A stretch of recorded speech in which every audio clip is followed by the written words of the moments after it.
പിതാവിന്റെയും പുത്രന്റെയും പരിശുദ്ധാത്മാവിന്റെയും നാമത്തിൽ ആമേൻ. പ്രിയപ്പെട്ടവരെ, ഇന്ന് ആഗസ്റ്റ് 2-ാം തീയതി ഞായറാഴ്ച. അമ്മേ പരിശുദ്ധ അമ്മേ, അമ്മേ പരിശുദ്ധമേ, ദൈവമാതാവേ, കൃപാസനത്തിലൂടെ ഞങ്ങളുടെ ദേശത്തിനും അമ്മ മധ്യസ്ഥം തേടി തന്ന എല്ലാ അനുഗ്രഹങ്ങൾക്കും കൃപകൾക്കും ഞങ്ങളിപ്പോൾ ഹൃദയം നിറഞ്ഞ നന്ദി പറയുന്നു. അമ്മേ പരിശുദ്ധമേ, ദൈവമാതാവേ, 2004 ഡിസംബർ 7-ാം തീയതി ഉച്ചകഴിഞ്ഞ് 2:30 കൃപാസനത്തിൽ സംഭവിച്ച അമ്മയുടെ പ്രത്യക്ഷപ്പെടലിനെ കുറിച്ച് തിരുസഭയ്ക്ക് സമർപ്പിച്ചിരിക്കുന്ന പഠനരേഖകളുടെ മേൽ സഭാത്മകമായ പഠനം ആരംഭിക്കുവാൻ ഞങ്ങൾ പ്രാർത്ഥിക്കുന്നു. അമ്മേ പരിശുദ്ധമേ, ഭൂസ്വർലോകങ്ങളുടെ രാജ്ഞിയായ അങ്ങേയ്ക്ക് ഭൗമസംരക്ഷണത്തിനായി പ്രപഞ്ചപ്രകൃതിയെ തന്നെ തിരുസഭ പ്രതിഷ്ഠിക്കുവാൻ ഈ പ്രത്യക്ഷീകരണം വഴി ഇടയാക്കണമേ. പരിശുദ്ധമേ, ജപമാല മാതാവേ, സകല പ്രാർത്ഥനയോടും ചേർത്ത് ഞങ്ങളിപ്പോൾ പ്രാർത്ഥിക്കുന്ന ഈ കുടുംബത്തിന്റെ പ്രത്യേക നിയോഗം പറ മക്കളെ.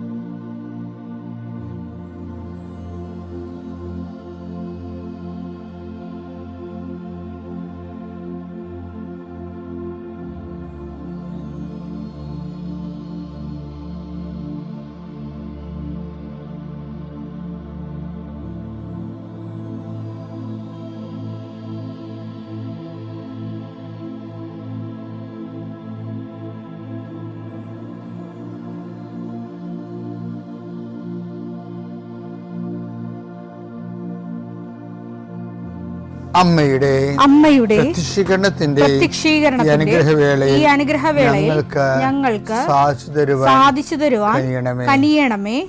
ആമേൻ. വിശ്വാസ പ്രമാണം. സർവശക്തനായ പിതാവും ആകാശത്തിന്റെയും ഭൂമിയുടെയും സൃഷ്ടാവുമായ ദൈവത്തിൽ ഞാൻ വിശ്വസിക്കുന്നു. അവിടുത്തെ ഏകപുത്രനും ഞങ്ങളുടെ കർത്താവുമായ ഈശോമിശിഹായിലും ഞാൻ വിശ്വസിക്കുന്നു. ഈ പുത്രൻ പരിശുദ്ധാത്മാവിനാൽ ഗർഭസ്ഥനായി കന്യകാമറിയത്തിൽ നിന്ന് പിറന്ന് പൊന്തിയോസ് പീലാത്തോസിന്റെ കാലത്ത് പീഡകൾ സഹിച്ച് കുരിശിൽ തറയ്ക്കപ്പെട്ട് മരിച്ച് അടക്കപ്പെട്ട് പാതാളങ്ങളിൽ ഇറങ്ങി മരിച്ചവരുടെ ഇടയിൽ നിന്ന് 3-ാം നാൾ ഉയർത്ത് സ്വർഗത്തിലേക്ക് എഴുന്നള്ളി സർവശക്തിയുള്ള പിതാവായ ദൈവത്തിന്റെ വലതുഭാഗത്തിരിക്കുന്നു. അവിടെ നിന്ന് ജീവിക്കുന്നവരെയും മരിച്ചവരെയും വിധിക്കുവാൻ വരുമെന്നും ഞാൻ വിശ്വസിക്കുന്നു. പരിശുദ്ധാത്മാവിലും ഞാൻ വിശ്വസിക്കുന്നു. വിശുദ്ധ കത്തോലിക്കാ സഭയിലും പുണ്യവാന്മാരുടെ ഐക്യത്തിലും പാപങ്ങളുടെ മോചനത്തിലും ശരീരത്തിന്റെ ഉയർപ്പിലും നിത്യമായ ജീവിതത്തിലും ഞാൻ വിശ്വസിക്കുന്നു. ആമേൻ. സ്വർഗ്ഗസ്ഥനായ ഞങ്ങളുടെ പിതാവേ, അങ്ങയുടെ നാമം പൂജിതമാകണമേ. അങ്ങയുടെ രാജ്യം വരണമേ. അങ്ങയുടെ തിരുമനസ് സ്വർഗത്തിലെ പോലെ ഭൂമിയിലും ആകണമേ. അന്നു വേണ്ടുന്ന ആഹാരം ഇന്ന് ഞങ്ങൾക്ക് തരണമേ. ഞങ്ങളോട് തെറ്റ് ചെയ്യുന്നവരോട് ഞങ്ങൾ ക്ഷമിക്കുന്നത് പോലെ ഞങ്ങളുടെ തെറ്റുകൾ ഞങ്ങളോടും ക്ഷമിക്കണമേ. ഞങ്ങളെ പ്രലോഭനത്തിൽ ഉൾപ്പെടുത്തരുതേ, തിന്മയിൽ ഞങ്ങൾ രക്ഷിക്കണമേ. ആമേൻ. നന്മ നിറഞ്ഞ മറിയമേ, സ്വസ്തി. കർത്താവ് അങ്ങയുടെ കൂടെ സ്ത്രീകളിൽ അങ്ങ് അനുഗ്രഹിക്കപ്പെട്ടവളാകുന്നു.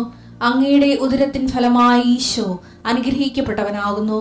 പരിശുദ്ധ മറിയമേ, തമ്പുരാന്റെ അമ്മേ, പാപികളായ ഞങ്ങൾക്ക് വേണ്ടി ഇപ്പോഴും ഞങ്ങളുടെ മരണസമയത്തും തമ്പുരാനോട് അപേക്ഷിക്കണമേ. ആമേൻ. കർത്താവേ, നിന്റെ ഉന്നതമായ നാമത്തിന് സ്തോത്രം ചെയ്യുന്നു. കർത്താവേ, നിന്റെ വിശുദ്ധ പൗരോഹിത്യത്തെ മഹത്വപ്പെടുത്തണം. കർത്താവെ, സഭയിലുള്ള സാന്നിധ്യം പ്രകടമാക്കണം.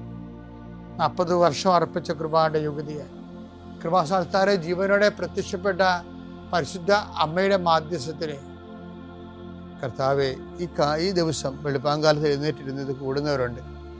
സമയം രാവിലെ ഇപ്പോൾ കിട്ടാത്ത കാരണം പിന്നീട് കൂടുന്ന മക്കളുമുണ്ട്. ആരായാലും ശരി കർത്താവെ, അവരെ നീ ആശീർവദിക്കണം. ഇന്നത്തെ ദിവസം അവരുടെ അശ്രദ്ധ കൊണ്ടായിരിക്കും ചിലപ്പോൾ സമയത്ത് അവരത് ഓർത്ത് കാണത്തില്ലായിരിക്കും. പക്ഷെ അകപ്പെട്ടു പോയി. അങ്ങനെയുള്ളവരെ കർത്താവ് ശിക്ഷിക്കരുത്. മനുഷ്യൻ്റെ അകപ്പെട്ടു പോയ ഇടങ്ങൾ തോറ്റ് പരീക്ഷയുടെ പാതാളത്തിൽ പോയ ആൾക്കാരുണ്ട്. ഇൻ്റർവ്യൂവിന് തോറ്റ് വിസ പ്രോസസ്സിങ്ങിൽ പെട്ടുപോയവരുണ്ട്. അതിൻ്റെ ഒരു പാതാളം നിങ്ങളുടെ മുമ്പിലുണ്ട്. ഓരോ ബിസിനസ്സുകൾ, ഓരോ കച്ചവടങ്ങൾ നഷ്ടം വന്ന് കഷ്ടത്തിൻ്റെ പാതാളത്തിൽ പോയ ആൾക്കാരുണ്ട് ഈശോയെ. രോഗങ്ങൾക്ക് മരുന്ന് കഴിച്ച് ഓപ്പറേഷനുമായി, ഓപ്പറേഷൻ ഡോക്ടർ തന്നെ പറയുന്നു ഓപ്പറേഷൻ ചെയ്താലും ശരിയാകുമെന്ന് അറിയത്തില്ലെന്ന് പറയുമ്പോൾ രോഗത്തിൻ്റെ പാതാളത്തിൽ അകപ്പെട്ടവരുണ്ട് ഈശോ. ഓരോ രാജ്യങ്ങളിൽ മെഡിസിനൊക്കെ എടുത്തിട്ട് തിരിച്ചു വന്നിട്ട് ഇന്ത്യൻ പരീക്ഷ എഴുതിയിട്ട് തോറ്റുപോയവരുണ്ട്. അവർക്ക് ആത്മവിശ്വാസം നഷ്ടപ്പെട്ടു പോയവരുണ്ട്. വിവിധ രാജ്യങ്ങളിൽ കർത്താവെ ഓരോരോ പരീക്ഷകൾ, അതുപോലെ തന്നെ ഓരോ തരത്തിലുള്ള തീസിസ് വർക്കുകൾ, PhD തീസിസ് വർക്കുകൾ, ചില പാതാളങ്ങളിൽ ചെന്ന് അകപ്പെട്ടവരുണ്ട് ഈശോയെ. ചില ഗുരുക്കന്മാർ, ഗൈഡുമാർ ശിക്ഷിക്കുന്നവരുണ്ട്. മാനസികമായ പലതരത്തിലുള്ള സാഡിസ്റ്റുകളായിട്ടുള്ളവരുണ്ട് ഈശോയെ. അങ്ങനെയുള്ള പാതാളങ്ങളിൽ ചെന്ന് അകപ്പെട്ടവരുണ്ട് ഈശോയെ. ഇതുപോലെ ഓരോ വിഷയങ്ങളും മനുഷ്യൻ അനുഭവിക്കുന്ന സാമ്പത്തിക ചില കടങ്ങൾ, ചിലയിടത്ത് കൊണ്ടുപോയി പണയം വെച്ചിട്ട് അവസാനം നമ്മുടെ കിഡ്നി വരെ വിറ്റാലും തീരാത്ത അവസ്ഥയിൽ പുതിയ പലിശക്കടങ്ങൾ വന്ന് പാതാളത്തിൽ അകപ്പെട്ടവരുണ്ട് ഈശോയെ. അടക്കപ്പെട്ട പ്രതീക്ഷകളെ കർത്താവ് നിൻ്റെ പ്രകാശത്താൽ പുതിയ പ്രത്യാശ നൽകിക്കൊണ്ട് യേശു ക്രിസ്തുവിൻ്റെ നാമത്തിൽ എന്തെല്ലാം വിഷയത്തെ ദൈവവേദനെ നീ ഇന്ന് വേദനിക്കുന്നുണ്ടോ അതെല്ലാം കർത്താവിൻ്റെ നാമത്തിൽ നീങ്ങിപ്പോകട്ടെ എന്ന് ഈശോ നാമത്തിൽ കൽപ്പിക്കുന്നു.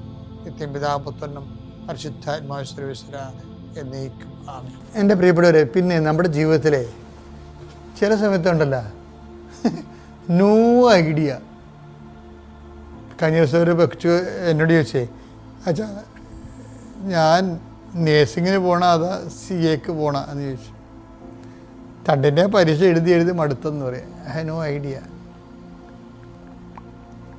അപ്പോൾ അവർക്ക് ഞാനൊരു മെസ്സേജ് എടുത്ത് കൊടുത്ത്, പക്ഷെ മെസ്സേജിൻ്റെ അകത്ത് ബ്ലോക്ക്, ഒരേ പോസിറ്റീവ് നെഗറ്റീവ് ഒരുമിച്ച് കയറി വന്നപ്പോൾ ബ്ലോക്കായി. അപ്പോൾ ഞാൻ ചോദിച്ചു നീ ഉടമ്പടി ഉഴപ്പിയല്ലേ ചോദിച്ചത്. ഉടമ്പടി ഉഴപ്പി. അപ്പോൾ ചിലർക്കൊക്കെ എന്നാ ധൈര്യമാണെന്ന് അറിയാമല്ലോ, ഉടമ്പടി ഉഴപ്പിട്ട് അടുത്താരെ കയറി വന്നേക്ക് അവർ മെസ്സേജും ചോദിക്കും. അപ്പോൾ ഇതിൻ്റെ കണ്ണീരും കടത്തിലും കണ്ടപ്പോഴാണ് ഞാൻ മെസ്സേജ് എടുത്തത്. പക്ഷേ മെസ്സേജ് ബ്ലോക്ക് ചെയ്തപ്പോൾ ഞാൻ പറഞ്ഞു ഉടമ്പടി ഉഴപ്പാണ് എന്ന് പറഞ്ഞു. എന്നുവെച്ചാൽ ഉടമ്പടി ഉഴപ്പെന്നല്ല, ഉടമ്പടിയിലല്ല അവർ നേരത്തെ എടുത്തിട്ടുണ്ട്, ഇപ്പോൾ എന്തോ പുതുക്കിയിട്ട് ഇപ്പോൾ കയറിയിരിക്കണമെന്ന് തോന്നുന്നു. ഉടമ്പടിയായിട്ടൊന്നും ചെയ്യരുത് കേട്ടാ, അത് ദൈവമായിട്ട് ചെയ്തിരിക്കുന്ന കാര്യങ്ങളാണ്. നിങ്ങൾക്ക് പുഴം കളിക്കാനുള്ളതല്ലത്, അതെല്ലാം കറക്റ്റ് റീഡിങ്സ് ഉള്ളതാണ്. ഒരു വിഷയത്തിലേക്ക് വരുമ്പോഴായിരിക്കും അത് എന്താ സംഭവിച്ചതെന്ന് പറയത്തുള്ളൂ. എന്താ ഞാൻ ഇപ്പോൾ ഇങ്ങനെ പറയാൻ കാര്യം അറിയാമോ, ഈ മേരി മേഡൻ്റെ ഭാഗം നമ്മൾ ഇന്നലെ വായിച്ചില്ലേ, അതിനകത്ത് ഏറ്റവും ടോപ്പ് സംഭവം നമ്മൾ അതിൻ്റെ ഒരു മെസ്സേജ് കൂടി അതിൻ്റെ അകത്തുണ്ട്. ഇല്ലേ, ഇവർ തോട്ടക്കാരോട് പറയുന്നൊരു വാക്കുണ്ട്, എവിടെയാണ് വെച്ചിരിക്കണമെന്ന് എനിക്കറിയത്തില്ലെന്ന്. എൻ്റെ കർത്താവിനെ അവരെടുത്തുകൊണ്ട് പോയി എവിടെയാണ് വെച്ചിരിക്കണമെന്ന് എനിക്കറിയത്തില്ല. യോഹന്നാൻ 20:13 അവർ അവളോട് ചോദിച്ചു സ്ത്രീയെ എന്തിനാണ് ചോദിക്കണേ, നീ എന്തിനാണ് കരയണത്? അവൾ പറഞ്ഞു എന്റെ കർത്താവിനെ അവർ എടുത്തുകൊണ്ടുപോയി, അവർ അവനെ എവിടെയാണ് വെച്ചിരിക്കുന്നത് എന്ന് എനിക്കറിഞ്ഞുകൂടാ. അപ്പൊ നിങ്ങളവർക്ക് ഇങ്ങനെ മാലാഹ ചിറകും വെച്ച് അവിടെ ഇരിക്കണമെന്ന് അങ്ങനെയൊന്നും അല്ല. അപ്പം ഞാൻ പരിശുദ്ധ അമ്മയെ കണ്ടില്ലേ, അപ്പോൾ ഈ മേഖല എന്ന് പറയുന്നത് ഭയങ്കര വിചിത്രമായൊരു മേഖലയാണ്. നമുക്ക് ഈ മേഖലയെക്കുറിച്ച് വലുതായിട്ടൊന്നും അറിയത്തില്ലെന്നേ ഉള്ളൂ. എന്നിട്ട് നമുക്കറിയാവുന്ന പൊട്ടത്തരങ്ങൾ വലിയ ആഘോഷമായിട്ട് യുക്തിവാദം പോലെ പറയണതേ ഉള്ളൂ, ഒരു കഥയില്ല. അതായത് ഈ സംഭവങ്ങളൊക്കെ അവളുടെ മനസ്സിൽ ആ സമയത്ത് വന്നിട്ടുള്ളതാണ്. ഇതെല്ലാം അവളുടെ കമ്മ്യൂണിക്കേഷൻ, എന്തുമാത്രം ആൾക്കാർ ദൈവത്തോട് സംസാരിക്കണം. ഒന്നെങ്കിൽ യോഹന്നാൻ ഇവളുടെ ഈ ദൈവത്തിലുള്ള അന്തർഗതങ്ങളെ ഫിഗറൈസ് ചെയ്തിരിക്കണം, അല്ലെങ്കിൽ ഈ സംഭവം കറക്റ്റായിട്ട് ആക്ച്വലായിട്ട് ഇവിടെ കണ്ടിട്ട് വിഷയമാണ്. ഇവിടെ ഈ ഉടമ്പടിയിലൂടെ എന്തുമാത്രം മനുഷ്യരാണ് അമ്മ മാതാവ് സംസാരിക്കുകയും സഞ്ചാരി മാതാവിൻ്റെ സാന്നിധ്യം അനുഭവിക്കുകയും ചെയ്യണത്. അപ്പോൾ ഒരു ലെവല് കഴിഞ്ഞാൽ, ദൈവസംഘത്തിൻ്റെ ഒരു ലെവല് കഴിഞ്ഞാൽ ദൈവത്തിന് തോന്നും ഈ വ്യക്തിയുമായിട്ട് കമ്മ്യൂണിക്കബിളാണ് തിന്നേല ഇവൾ പിന്തിരിഞ്ഞ് പോകത്തില്ല എന്നൊക്കെ ദൈവത്തിനൊരു സെക്യൂരിറ്റി കിട്ടിക്കഴിഞ്ഞാൽ ദൈവം നമ്മോട് സംസാരിക്കുന്നതിന് ഒന്നും ഒരു കാര്യമില്ല, ഒരു തടസ്സമില്ല. ഇപ്പം എന്താ ഇങ്ങനെ പറഞ്ഞത്, ഇവള് പറഞ്ഞത് എനിക്കൊരു ഐഡിയ ഇല്ലെന്നാ പറയണത്. അവർ അവനെ എവിടെയാണ് വെച്ചിരിക്കുന്നത് എന്ന് എനിക്കറിഞ്ഞുകൂടാ. അപ്പോൾ ഇത് വായിച്ചപ്പോൾ പരിശുദ്ധാത്മ പറയണതേ നോ ഐഡിയ. കണ്ടാ, നോ ഐഡിയ ചില സമയത്ത് നമ്മുടെ ജീവിതത്തിൽ വരും. No idea. എന്ത് ചെയ്യണം? ആദ്യം കല്യാണം കഴിച്ചിട്ട് കാനഡയിൽ പോണ, കാനഡയിൽ ചെന്ന് കല്യാണം കഴിക്കണ, അത് ഇവിടുന്ന് കല്യാണം കഴിക്കണം, അവിടുന്ന് കല്യാണം കഴിക്കണം. ആ കൊച്ചിന് കനേഡിയൻ പൗരത്വം വേണം, ഇന്ത്യൻ പൗരത്വം വേണം. അത് നമ്മൾ കനേഡയിലൂടെ താമസിക്കാൻ ഉദ്ദേശിക്കുന്നില്ലെങ്കിൽ കുഞ്ഞിനെ കൊണ്ട് സ്വിറ്റ്സർലൻഡ്, അയർലൻഡ്, വേറെ എവിടെയെങ്കിലും ന്യൂസിലൻഡിൽ പോകാൻ പറ്റുമോ? ഇങ്ങനെ ഒരു ഐഡിയ ഇല്ല സമയം നമ്മുടെ ജീവിതത്തിൽ ഒരു ഐഡിയ. അപ്പോൾ അവൾക്ക് ധൈര്യമായിട്ടുള്ള മാത്രമല്ല, നമ്മൾക്കും എന്ത് കച്ചവടം ചെയ്യണം, അത് ചെയ്താൽ വിജയിക്കുമോ, നഷ്ടം വരുമോ, ഇയാളുമായിട്ട് നമുക്ക് കച്ചവടം ചെയ്യണോ, ഒരു ഐഡിയ ഇല്ല. അപ്പോൾ ഐഡിയ ഇല്ലപ്പോൾ എന്താ പറയുക? ഐഡിയ ഇല്ലെങ്കിൽ, ഒരു ഐഡിയ എന്നൊരു ജീവിതത്തിലേക്കുള്ള ഇല്ലെങ്കിൽ എന്താ ചെയ്യണമെന്നറിയാമോ? അടുത്തൊരു സ്റ്റെപ്പ് മേരി മാഗ്ദലിൻ പറയുന്ന ഒരു പ്രൊവിഷനുണ്ട്. മാഗ്ദലിൻ പ്രൊവിഷൻ എന്ന് ഞാൻ പറയാൻ ആഗ്രഹിക്കുകയാണ്. എന്താണെന്നറിയാമോ? എൻ്റെ കർത്താവിനെ അവർ എടുത്തുകൊണ്ട് പോയി എവിടെയാണോ വെച്ചാൽ എനിക്കറിയത്തില്ല. പിന്നെന്താ പറയണത്? എവിടെയാണ് നിന്നോട് പറഞ്ഞാൽ ഞാൻ വന്ന് എടുത്തുകൊണ്ട് പോകാം. അതാണ് സംഭവം. ഹെവി ഡ്യൂട്ടി, ഒരു ഹെവി ഡ്യൂട്ടി ആയിട്ടുള്ള പ്രേക്ഷിത പ്രവർത്തനം ഏറ്റെടുക്കണം അവൾ. ഇവൾ സിംഗിൾ പേഴ്സണായിട്ട് ചെന്നിട്ട് കർത്താവിൻ്റെ ഡെഡ് ബോഡി എടുത്തുകൊണ്ട് പോകുന്നുള്ളതെന്നാണ് പറയണത്. അതിന് ദുർഗന്ധം ഉണ്ടാകും, ചീർത്തതായിരിക്കും, എടുത്ത പൊങ്ങത്തില്ല, അതൊന്നും അല്ല പ്രശ്നം. അവളുടെ ഇച്ഛാശക്തിയാണ്. അത് എടുക്കാനുള്ളൊരു മാനസിക താല്പര്യം കാണിക്കുമ്പോൾ പെട്ടെന്ന് ഈശോ വിളിക്കും, മറിയാം. ഞെട്ടിപ്പോ അവൾ റബ്ബൂനി എന്ന് വിളിക്കും. കാര്യം എന്താണ്? ഈ മറിയോ എന്നുള്ള വിളി എങ്ങനെ വന്നാണെന്നറിയാവോ? എങ്ങനെ വന്നാണ്?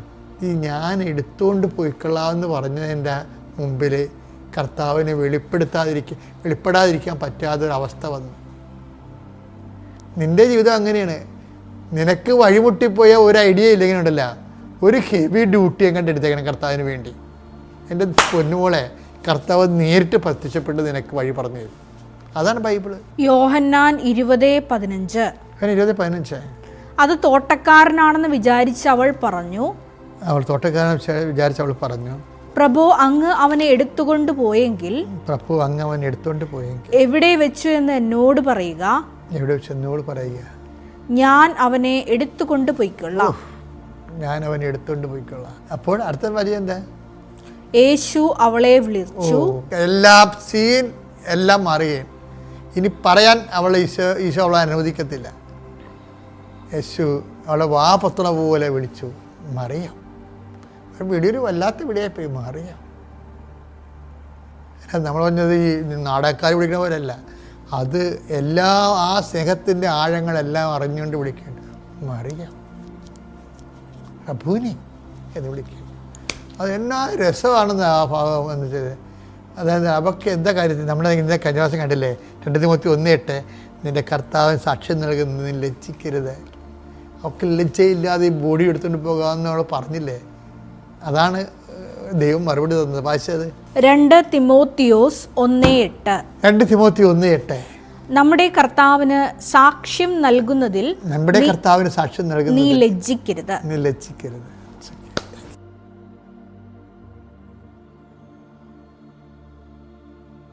അത്യപൂർവ ദൈവാനുഭവങ്ങൾ ഇനി നിങ്ങൾക്കും സ്വന്തം. ഈ യൂട്യൂബ് ചാനൽ ഇതുവരെ സബ്സ്ക്രൈബ് ചെയ്തിട്ടില്ലെങ്കിൽ ഇപ്പോൾ തന്നെ സബ്സ്ക്രൈബ് ചെയ്യുക. ഈ വീഡിയോ ഇപ്പോൾ തന്നെ നിങ്ങളുടെ സുഹൃത്തുക്കൾക്ക് ഷെയർ ചെയ്തുകൊണ്ട് കർത്താവിൻ്റെ പ്രേക്ഷിതരാകുക.